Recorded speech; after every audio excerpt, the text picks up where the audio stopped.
Hello students, welcome to Magnet Brains Hindi medium. मेरा नाम है अवनीश त्रिपाठी।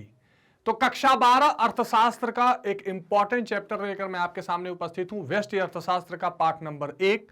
सीबीएसई बोर्ड में ये अब 11th क्लास का हिस्सा बन चुका है, यूपी बिहार बोर्ड में ये 12th क्लास में। और इस इंपॉर्टेंट चैप्टर का आज हम इंपॉर्टेंट टॉपिक करेंगे एनसीईआरटी सॉल्यूशन, यानी पार्ट 1 जो परिचय वाला चैप्टर है अर्थशास्त्र का, इसका हम एनसीईआरटी सॉल्यूशन करेंगे और सारे महत्वपूर्ण सवालों को देखेंगे कि इसके क्या इंपॉर्टेंट आंसर्स हो सकते हैं। एक बात ध्यान रखिएगा कि मैग्नेट ब्रेन्स हिंदी मीडियम एक ऐसा प्लेटफॉर्म है जहां पर आप घर बैठे कक्षा 7 से 12 तक की सारी शिक्षा हिंदी माध्यम में निःशुल्क पा रहे हैं, जिसके लिए आपको 1 या 2 चैप्टर पढ़ने के बाद कोई पेड सब्सक्रिप्शन नहीं देना, किसी तरह की आपको कूपन कोड या डिस्काउंट ऑफर की जरूरत नहीं है। आप यूपी बोर्ड, बिहार बोर्ड या सीबीएसई बोर्ड या मध्य प्रदेश बोर्ड किसी भी बोर्ड से पढ़ते हो, फ्री एजुकेशन पा सकते हैं। तो इसी महत्वपूर्ण जानकारी के साथ स्टार्ट करते हैं आज का इंपॉर्टेंट सेशन और थोड़ा समझते हैं कि इन प्रश्नों के आंसर क्या हो सकते हैं। तो पहला जो इंपॉर्टेंट क्वेश्चन है कि अर्थव्यवस्था की केंद्रीय समस्याओं की विवेचना कीजिए, जिसको अंग्रेजी में क्या कहते हैं, सेंट्रल प्रॉब्लम्स ऑफ इकोनॉमी। अंग्रेजी के शब्द इकोनॉमिक्स के लिए बहुत इंपॉर्टेंट है, ठीक है। Central problems of an economy, अर्थव्यवस्था के जो केंद्रीय समस्याएं हैं वो कौन कौन सी हो सकती हैं। तो हमने क्या देखा था, केंद्रीय समस्याएं उत्पन्न क्यों होती है, क्योंकि सीमित साधन है और असीमित आवश्यकताएं हैं। लिमिटेड रिसोर्सेज है, अनलिमिटेड वांट्स हैं, तो वहां पर क्या होता है, चयन करना पड़ता है। अब उस चयन करते समय क्या क्या समस्याएं आती हैं, देखिए। तो अर्थव्यवस्था में किन वस्तुओं का उत्पादन किया जाए और कितनी मात्रा में, प्रत्येक समाज को यह निर्णय करना होता है कि यह किन वस्तुओं का उत्पादन करे और कितनी मात्रा में करे। यानी जो पहला, इसमें 3 समस्याएं क्या है, पहला क्या उत्पादन करें, ये उसकी बात की जा रही है, क्या उत्पादन करें, यानी व्हाट टू प्रोड्यूस। और दूसरा क्या होता है, रिवीजन करते चलिए, क्या उत्पादन करें, कैसे उत्पादन करें, यानी हाउ टू प्रोड्यूस, कैसे उत्पादन करें।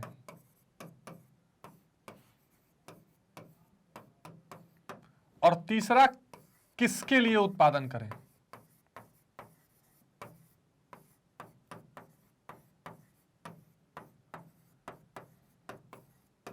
यानी for whom to produce, for whom to produce, ठीक है। यानी क्या उत्पादन करें, कैसे उत्पादन करें और किसके लिए उत्पादन करें। ये 3 समस्याएं होती हैं जो अर्थव्यवस्था में बहुत महत्वपूर्ण होती है। और क्या उत्पादन करें में कितना भी शामिल रहता है। तो किन वस्तुओं का उत्पादन किया जाए और कितनी मात्रा में, प्रत्येक समाज को यह निर्णय करना होता है, या किन वस्तुओं का उत्पादन करें और किस मात्रा में करें। यदि एक प्रकार की वस्तुओं का उत्पादन अधिक किया जाए तो अर्थव्यवस्था में दूसरी प्रकार की वस्तुओं का उत्पादन कम हो जाता है। कौन कौन सी प्रकार की वस्तुएं होती हैं, एक होती है उपभोक्ता वस्तुएं, यानी कंज्यूमर गुड्स। सबको ठीक से मैंने समझाया है, रिवाइजन करते हुए चलिए। और दूसरा पूंजीगत वस्तुएं,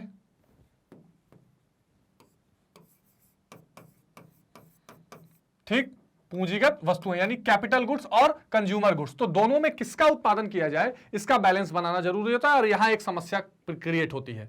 तो अगर एक प्रकार की वस्तु का उत्पादन अधिक किया जाए तो अर्थव्यवस्था में दूसरी प्रकार की वस्तुओं का उत्पादन कम हो सकता है और ये वाइस एंड वर्सा चलता है। एक अर्थव्यवस्था को यह निर्धारित करना पड़ता है कि वह खाद्य पदार्थों का उत्पादन करे या मशीनों का। बताया ना, ये पूंजीगत में क्या है, मशीनें आएंगी जो, या अलग इंफ्रास्ट्रक्चर को चलाने वाले, इंडस्ट्रीज को चलाने वाली जो मशीनें हैं, जो टूल्स हैं, वो या तो वो बना लीजिए आधारभूत वाले, या आप लोगों के रोजमर्रा की चीजें बना लीजिए। तो यह निर्णय करना पड़ता है कि आप खाद्य पदार्थ का करेंगे या मशीनों का करेंगे, शिक्षा और स्वास्थ्य पर खर्च करेंगे या सैन्य सेवाओं के गठन पर करेंगे, उपभोक्ता वस्तु बनाएंगे या पूंजीगत वस्तु बनाएंगे, इसके बीच में चयन करना पड़ता है। तो कुल मिलाकर यह पूरी किस समस्या की बात की जा रही है, व्हाट टू प्रोड्यूस की, जो पहला वाला है व्हाट टू प्रोड्यूस, और इसी में शामिल होता है हाउ मच, कितना करें। तो एक अर्थव्यवस्था की यह पहली सबसे बड़ी समस्या होती है, ठीक है। अच्छा, दूसरी, वस्तुओं का उत्पादन कैसे करें, बल्कि इसको आप नंबर 2 पे कर सकते हैं, यानी हाउ टू प्रोड्यूस। अब हाउ टू प्रोड्यूस का मतलब क्या हुआ, हाउ टू प्रोड्यूस का मतलब ये हुआ कि कैसे उत्पादन करें। उत्पादन करने के 2 तरीके हैं, एक है मशीनीकृत, मशीनीकृत यानी जिसको अंग्रेजी में कहते हैं कैपिटल इंटेंसिव, कैपिटल इंटेंसिव, और एक क्या होता है एक होता है लेबर इंटेंसिव, यानी कि जिसको कहते हैं ना कि ज्यादातर लेबर का इस्तेमाल करके, मजदूरी का इस्तेमाल करके, तो उसको कहते हैं कैपिटल, एक लेबर इंटेंसिव। यानी अगर आप मशीनों के जगह ज्यादा लेबर लगाएंगे तो महंगा ज्यादा पड़ेगा, टाइम ज्यादा लगेगा। अगर आप लेबर न लगा के केवल मशीन लगाएंगे तो लोगों को रोजगार नहीं मिलेगा। तो एक ये समस्या होती है। सभी वस्तुओं का उत्पादन नई कई तकनीकों द्वारा हो सकता है। किसी वस्तु के उत्पादन में श्रम प्रधान तकनीक, पहला मशीनीकृत, दूसरा ये श्रम आधारित या श्रम प्रधान, श्रम प्रधान तकनीक का प्रयोग करें, ठीक है, या पूंजी प्रधान तकनीक का, यह निर्णय लेना होता है। इसके लिए निर्णायक सिद्धांत यह है कि ऐसी तकनीक का प्रयोग करें जिसका औसत उत्पादन लागत न्यूनतम हो, है ना, यानी जो एवरेज प्रोडक्शन कॉस्ट है वो हमेशा न्यूनतम या शून्य के बराबर है। और इसमें दोनों लोगों का क्या किया जा सके, समावेश किया जा सके, दोनों तकनीकों का, ठीक है। उत्पादन किसके लिए करें, इसको आप बल्कि थर्ड पोजीशन पे डाल सकते हैं, फॉर हुम टू प्रोड्यूस, ठीक है, फॉर हुम टू प्रोड्यूस। ये बेसिकली ये संबंधित होता है संसाधनों के वितरण से संबंधित, संसाधनों के वितरण यानी डिस्ट्रीब्यूशन ऑफ रिसोर्सेज से संबंधित ही होता है। अर्थव्यवस्था में उत्पादित वस्तुओं की कितनी मात्रा किसे प्राप्त होगी, अर्थव्यवस्था के उत्पादन को व्यक्ति विशेष में किस प्रकार विभाजित किया जाए, डिस्ट्रीब्यूट किया जाए, यह आय के वितरण पर निर्भर करता है। यदि आय समान रूप से विभाजित होगी तो वस्तुएं और सेवाएं भी समान रूप से विभाजित होंगी। यानी अगर इनकम आप सबको बराबर डिस्ट्रीब्यूट करें तो सबके पास संसाधन भी ठीक से डिस्ट्रीब्यूट होंगे, वो खुद उसको अचीव कर लेंगे। निर्णायक सिद्धांत यह है कि वस्तुओं और सेवाओं को इस प्रकार वितरित करो कि बिना किसी को बदतर बनाए किसी अन्य को बेहतर बनाया जा सके। बिल्कुल ठीक बात। यानी ऐसा ना हो कि एक आदमी के रिसोर्सेज को छीन के दूसरे को दिया जा रहा है, नहीं, आप डिस्ट्रीब्यूशन इस ऐसे करो कि सबको ठीक से चीजें मिले और किसी का नुकसान भी ना हो। और इसमें फिर सरकार की जो नीति, हमने समष्टि अर्थशास्त्र में पहले ही देख लिया, मैंने आपको कराया हुआ है वहां, इसमें सरकार की राजकोषीय नीति का बहुत बड़ा रोल आ जाता है। राजकोषीय नीति, जिसको अंग्रेजी में क्या कहते हैं, जल्दी बताइए, फिस्कल पॉलिसी। सरकार जो बजट बनाती है उसमें ये संसाधनों के पुनर्वितरण और वितरण पर ध्यान दिया जाता है। तो एक ये तीन महत्वपूर्ण समस्याएं थी, ध्यान रखिएगा। तो कौन कौन सी समस्या, जल्दी बताइए, क्या उत्पादन करें, कैसे उत्पादन करें, किसके लिए उत्पादन करें, ठीक है। अगला सवाल है, अर्थव्यवस्था की उत्पादन संभावनाओं से आपका क्या अभिप्राय है, जिसको क्या बोलते हैं अंग्रेजी में, प्रोडक्शन पॉसिबिलिटीज। प्रोडक्शन पॉसिबिलिटी यानी एक अर्थव्यवस्था में उत्पादन की संभावनाओं का क्या मतलब है, क्या अर्थ है, इस पर बात करनी है। किसी अर्थव्यवस्था के संसाधनों का प्रयोग करके दो वस्तुओं के जिन भी संयोजनों का उत्पादन करना संभव है वो उत्पादन संभावनाएं कहलाती हैं। मतलब क्या है, जैसे मान लीजिए आपके पास ये लेट सपोज ये जमीन है, लैंड, ठीक, और जमीन आपके पास एक संसाधन है और आप दो अनाज बो सकते हैं, एक गेहूं और एक धान। जमीन तो 1 एकड़ है, वो एक ही रहेगी, बढ़ेगी तो है नहीं। तो अगर आप गेहूं का 10 क्विंटल बोते हैं तो धान के लिए जगह नहीं मिलता है। अगर आप मान लीजिए गेहूं उसमें 5 क्विंटल उगाते हैं तो 2 क्विंटल धान उगाने के लिए भी आपको जगह मिल जाएगी। यहां कोई ऐसी फसल भी रख सकते हैं जो एक साथ हो, गेहूं धान तो अलग अलग सीजन में उगाया जाता है। फॉर एग्जाम्पल कह सकते हैं, जैसे मान लीजिए यहां धान हटा के मक्का कर लीजिए आप, लेट सपोज, ठीक है। तो अब इसके अलावा या गन्ना कर सकते हैं, इसको 3 करेंगे तो इसको भी आप 3 कर सकते हैं, इसको आप 0 कर देंगे तो ये हो सकता है 5 क्विंटल हो जाए। यानी जब आपके पास एक कोई संसाधन है और उसमें आप दो कौन से अलग अलग फसलों को या अलग अलग प्रोडक्ट्स का उत्पादन कर सकते हैं, इसी संभावना या पॉसिबिलिटी को हम क्या बोलते हैं, उत्पादन संभावनाएं बोलते हैं। तो किसी भी अर्थव्यवस्था में संसाधनों का प्रयोग करके दो वस्तुओं के जिन संयोजन यानी कौन से वो पॉसिबिलिटीज हो सकती हैं, जैसे ये संयोजन 1 है, 10 और 0 का पॉसिबिलिटी A, 5 और 2 का पॉसिबिलिटी 2, 3 और 3 का पॉसिबिलिटी या संयोजन 3, 0 और 1 का D। तो ये अलग अलग संयोजन है जो आप साधनों का इस्तेमाल करके यूज कर सकते हैं। और इसी को जब आप कर्व से दिखाते हैं तो ये प्रोडक्शन पॉसिबिलिटी कर्व हो जाता है, उत्पादन संभावना वक्र जिसको कहते हैं। अगला सवाल है, सीमांत उत्पादन संभावना क्या है। सीमांत उत्पादन संभावना दो वस्तुओं के उन संयोगों को दर्शाती है जिनका उत्पादन अर्थव्यवस्था के संसाधनों का पूर्ण रूप से उपयोग करके किया जाता है। यह एक वस्तु की एक अतिरिक्त इकाई प्राप्त करने की अवसर लागत है। बिल्कुल ठीक बात। यानी जब आप एक वस्तु को उत्पादन कर रहे हैं और उससे अगला उत्पादन करना चाहते हैं तो एक को छोड़ना पड़ेगा ना, वही अवसर लागत कहलाता है। समझ रहे हैं? जैसे मान लीजिए आप ऑलरेडी ये उगा रहे थे, अब इसको आपको 2 यूनिट अगर और इसको बढ़ाना है तो अवसर लागत यानी जितनी आप छोड़ रहे हैं, 5 छोड़ दी, 10 से 5 पे आ गए, यही उसकी अवसर लागत होती है। और होता क्या है, पूर्ण इस्तेमाल करके क्या किया जाता है, एक अतिरिक्त इकाई प्राप्त करने की कोशिश की जाती है ना। संसाधन पूरा 1 एकड़ है, उसी का आपको इस्तेमाल करना है और उससे आप एक अतिरिक्त इकाई दूसरे वाले की पाना चाहते हैं तो पहले वाले की कुछ छोड़नी पड़ेगी। अर्थशास्त्र के विषय वस्तु की विवेचना कीजिए। तो विषय वस्तु यानी कि सब्जेक्ट मैटर और कहां तक इसकी रीच है, इसकी बात है। अर्थव्यवस्था की विषय वस्तु बहुत व्यापक है, या अर्थशास्त्र की। प्रोफेसर रॉबिन्स के अनुसार अर्थशास्त्र एक ऐसा विज्ञान है जो दुर्लभ संसाधनों जिनके वैकल्पिक उपयोग हैं के विवेकशील प्रयोग पर केंद्रित है। मतलब रैशनल यूटिलाइजेशन या ऑप्टिमम यूटिलाइजेशन भी आप यूज वर्ड कर सकते हैं।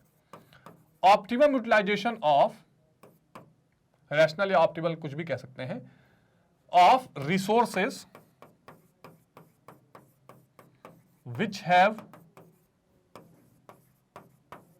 Alternate uses. मतलब क्या हुआ, बहुत इंपॉर्टेंट बात है, समझ लीजिए। अर्थशास्त्र आपको यह बताता है कि वो संसाधन जिनके कई उपयोग हैं, जैसे आपके जेब में 100 रुपए हैं, उस 100 रुपए के कई इस्तेमाल हैं, लेकिन उसका कैसे ठीक से इस्तेमाल किया जाए, यही प्रयोग, यही जो सिद्धांत बताना है वो अर्थशास्त्र है। अर्थशास्त्र एक विषय वस्तु है जो दुर्लभ संसाधनों के विवेकशील प्रयोग पर केंद्रित है, जिससे हमारा आर्थिक कल्याण अधिकतम हो, मैक्सिमम इकोनॉमिक वेलफेयर हो। ज्यादा से ज्यादा इकोनॉमिक वेलफेयर कब होगा, जब आप अपने संसाधनों का विवेकशील का मतलब क्या होता है, कहां खर्च करें, रैशनैलिटी क्या होता है, विवेकपूर्ण का मतलब क्या होता है, आपको सही गलत का फर्क पता हो, कहां आपको इस्तेमाल करना चाहिए, कहां नहीं करना चाहिए, कहां कितना करेंगे तो रिटर्न आएगा। जब इन चीजों के बारे में आप सीखते हैं, और जो सब्जेक्ट आपको सिखाता है वो अर्थशास्त्र है। इसीलिए अर्थशास्त्र को एक कला के रूप में भी जाना जाता है, अर्थशास्त्र को एक विज्ञान के रूप में भी जाना जाता है। इसकी चर्चा हमने चैप्टर में की है। अर्थशास्त्र के विषय को 2 भाग में बांटा गया है, एक व्यष्टि अर्थशास्त्र, एक समष्टि अर्थशास्त्र। व्यष्टि यानी यह आर्थिक समस्याओं तथा आर्थिक मुद्दों का अध्ययन व्यक्तिगत उपभोक्ता या व्यक्तिगत उत्पादक, इसमें वर्ड इस्तेमाल होता है इंडिविजुअल, ठीक है। जब एक उत्पादक, एक उपभोक्ता, एक व्यक्ति की बात की जाती है तो वो व्यष्टि अर्थशास्त्र कहलाता है। एक व्यक्ति की मांग, एक व्यक्ति की उपयोगिता, एक वस्तु की उपयोगिता, एक बाजार की कीमत, ये सारी चीजें क्या होता है, छोटे समूह को ध्यान में रखकर, यानी माइक्रो इसका नाम है, अंग्रेजी में माइक्रो इकोनॉमिक्स कहा जाता है। तो छोटे यूनिट को ध्यान में रखकर जब अध्ययन होता है तो वो व्यष्टि अर्थशास्त्र है। समष्टि क्या है, यह संपूर्ण अर्थव्यवस्था के स्तर पर आर्थिक समस्याओं और आर्थिक मुद्दों का अध्ययन करता है। इसके लिए यहां इंडिविजुअल है तो यहां वर्ड यूज होता है एग्रीगेट, ठीक है। क्या वर्ड यूज होता है, सॉरी, एग्रीगेट। तो जहां एक तरफ इंडिविजुअल वर्ड यूज हो रहा है, समष्टि अर्थशास्त्र के लिए एग्रीगेट या संपूर्ण या समग्र का इस्तेमाल होता है, जहां पर पूरी आर्थिक समस्याओं को एक साथ डील किया जाता है। जैसे महंगाई, जैसे मौद्रिक नीति, राजकोषीय नीति, जैसे भुगतान संतुलन, जैसे जो रुपए की कीमत है डॉलर में या दुनिया भर में जो, यानी अनएम्प्लॉयमेंट, बेरोजगारी, पूरे संपूर्ण अर्थव्यवस्था की बात जहां पर एक साथ होती है वो समष्टि अर्थशास्त्र है। और जब व्यक्तिगत लेवल पर बात होती है तो व्यष्टि अर्थशास्त्र है। अंग्रेजी में कहा जाता है माइक्रो एंड मैक्रो इकोनॉमिक्स, ठीक है, कोई डाउट नहीं होना चाहिए, विषय वस्तु है। अच्छा, इसमें क्या क्या चीजें देखते हैं व्यष्टि अर्थशास्त्र में, तो उपभोक्ता का सिद्धांत, जिसको बोलते हैं कि एक तरह से कह सकते हैं आप कि उपभोक्ता के अपने क्या उसको निर्णय लेने की उसके सिद्धांत हैं, कहां उसको संतुलन प्राप्त होगा, कहां नहीं होगा। उत्पादक का व्यवहार, यानी वो उत्पादन कैसे कर रहा है, लागत उसकी कैसे आ रही है, कैसे वो वहां पर संतुलन प्राप्त कर रहा है। कीमत का निर्धारण कैसे होता है, मांग और पूर्ति जहां एक दूसरे के बराबर होते हैं, ये इसमें होता है। कल्याण यानी धीरे धीरे फिर वेलफेयर इकोनॉमिक्स भी इसमें आता है कि कैसे एक एक व्यक्ति का कल्याण हो सकता है। ये व्यष्टि अर्थशास्त्र है जहां एक इंडिविजुअल को ध्यान में रखकर बात की जाती है, ठीक है। समष्टि में देखें तो राष्ट्रीय आय तथा रोजगार यानी नेशनल इनकम तथा एम्प्लॉयमेंट, इसकी चर्चा हमने समष्टि अर्थशास्त्र में की भी है।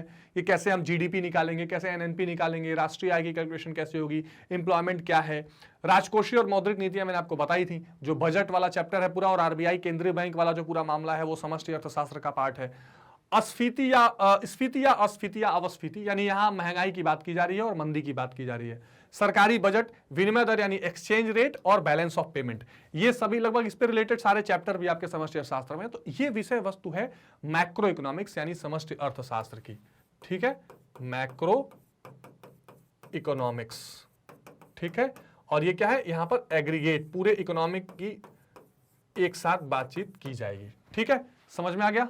चलो वेरी गुड, नेक्स्ट आगे देखते हैं। अगला सवाल है कि केंद्रीकृत योजनाबद्ध अर्थव्यवस्था तथा बाजार अर्थव्यवस्था के भेद को स्पष्ट कीजिए। अब ये बेसिकली क्या पूछना चाह रहा है, हमने पहले चैप्टर में क्या देखा था, जल्दी बताइए। हमने देखा अर्थव्यवस्था जो होती है, अर्थव्यवस्था के 3 प्रकार होते हैं। आपको अभी तुरंत समझ में आ जाएगा, रिवाइज करा रहा हूं, तुरंत देख लीजिए। अर्थव्यवस्था, इसके 3 प्रकार हमने कौन से देखे थे? इसके 3 प्रकार हमने देखे थे, बहुत इंपॉर्टेंट। एक हमने देखा था पूंजीवादी, दूसरा कौन है जल्दी बताइए? समाजवादी, ठीक है, और तीसरा कौन सा देखा था? मिश्रितवादी या मिश्रित अर्थव्यवस्था। पूंजीवाद को हमने क्या नाम दिया था? बाजार अर्थव्यवस्था, जो क्वेश्चन में पूछा गया है, ठीक है, या खुले बाजार की अर्थव्यवस्था, इसका नाम दिया था। और इसमें हमने क्या देखा था? निजी स्वामित्व, यानी प्राइवेट ओनरशिप देखा था। इसको हमने क्या नाम दिया था? केंद्रीयकृत, ठीक है, या अंग्रेजी में सेंट्रलाइज जिसको बोलते हैं, ठीक है। इसको हमने योजनाबद्ध भी कहा था, सब कुछ योजना एक जगह से बनाकर की जाती है, ठीक। और यहां पर क्या देखा था? यहां पर केवल पब्लिक प्रॉपर्टी होगी, यानी कि निजी स्वामित्व नहीं होगा, यहां पर सामूहिक स्वामित्व होगा, सामूहिक स्वामित्व या सरकारी स्वामित्व। और यहां हमने क्या देखा था? निजी प्लस सरकारी क्षेत्र दोनों एक साथ, ठीक है। ये 3 तरह की अर्थव्यवस्थाएं देखी थी।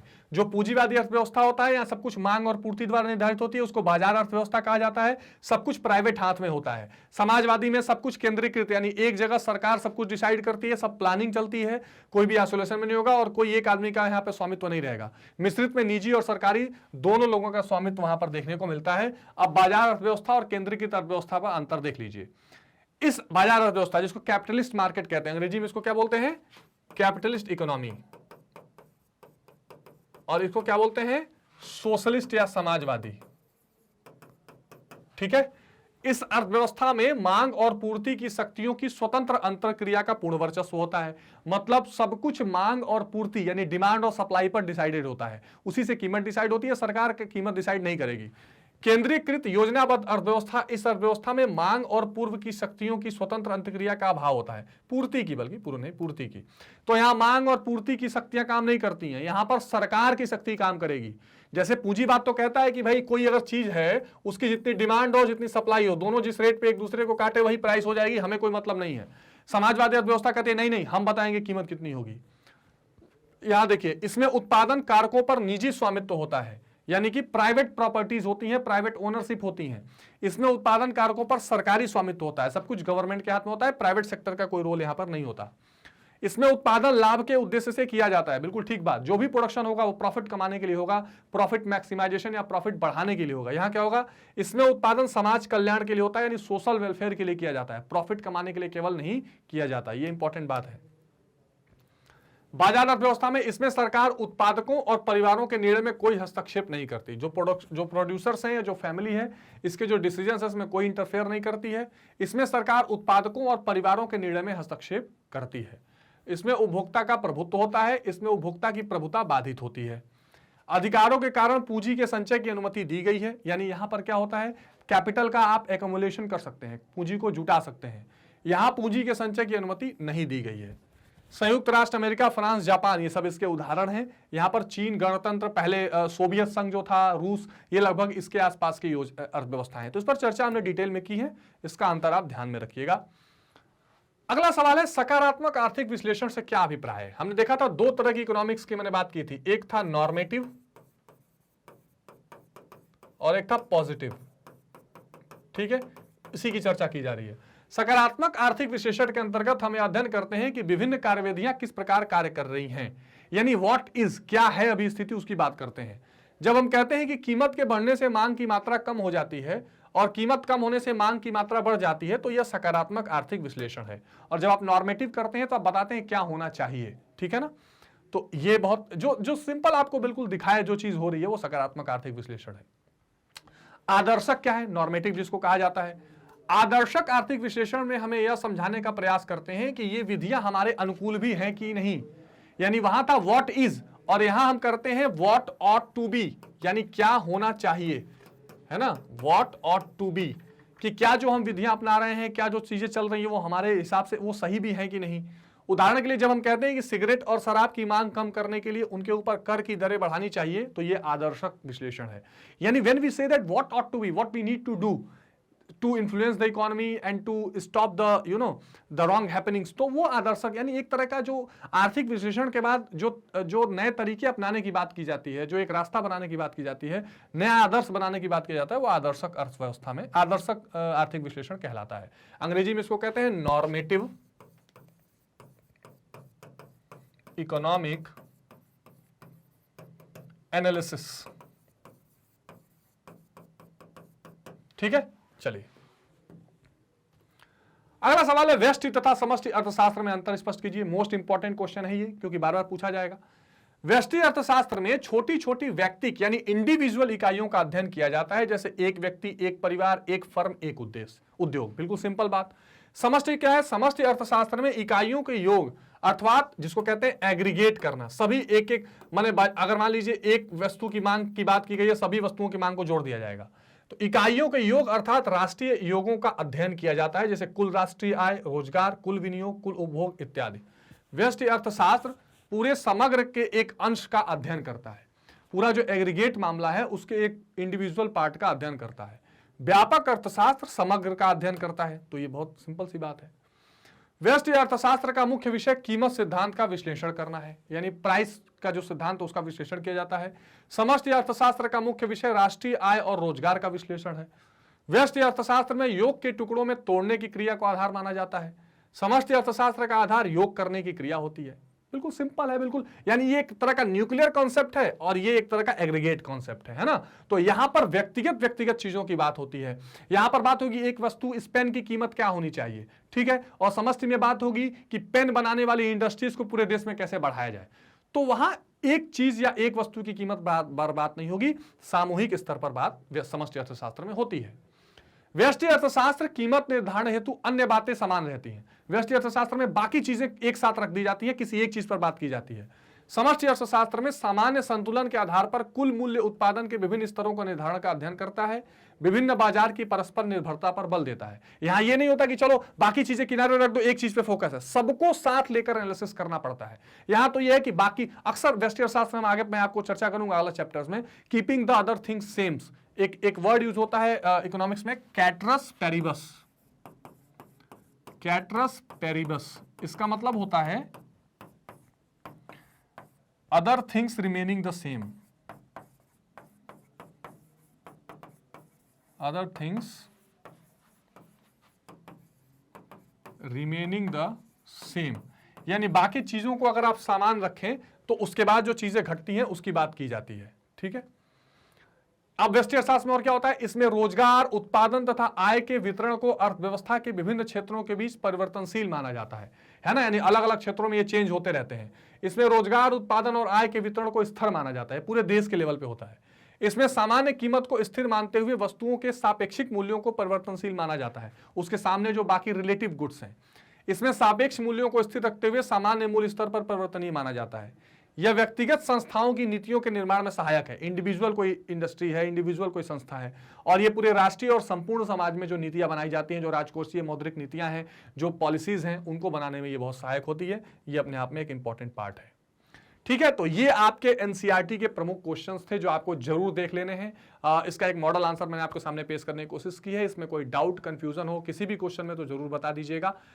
एक बात का ध्यान रखिएगा कि मैग्नेट ब्रेन्स हिंदी मीडियम एक ऐसा प्लेटफॉर्म है जहां आप इसकी वेबसाइट यानी www.magnetbrains.com, इसके यूट्यूब चैनल या इसके ऐप पर आकर पूरी की पूरी शिक्षा निःशुल्क ले सकते हैं। जितने भी कोर्सेज आप देख रहे हैं, CBSE English Hindi medium, NTSC, olympiad, इसके अलावा Hindi medium, UP board, Bihar board, banking, जैब, यानी ये जो आपके जितने भी कंपटीशन के भी एग्जाम हैं, सबको आप फ्री ऑफ कॉस्ट यहाँ से पढ़ाई कर सकते हैं, ठीक है। इसके लिए आपको कोई भी सब्सक्रिप्शन नहीं लेना, 100% फ्री है। बुक्स, ई बुक्स भी अवेलेबल हैं। हमारे जो सोशल मीडिया हैंडल्स हैं, फेसबुक, ट्विटर, टेलीग्राम, इंस्टाग्राम, इसको आप जरूर फॉलो कर लीजिए, क्योंकि इससे आपको सारे नए अपडेट्स मिलते रहेंगे, ठीक है, लाइक शेयर और सब्सक्राइब करना मत भूलिएगा। मिलते हैं अगली वीडियो में अलग कंसेप्ट के साथ, तब तक टेक केयर, बाय बाय।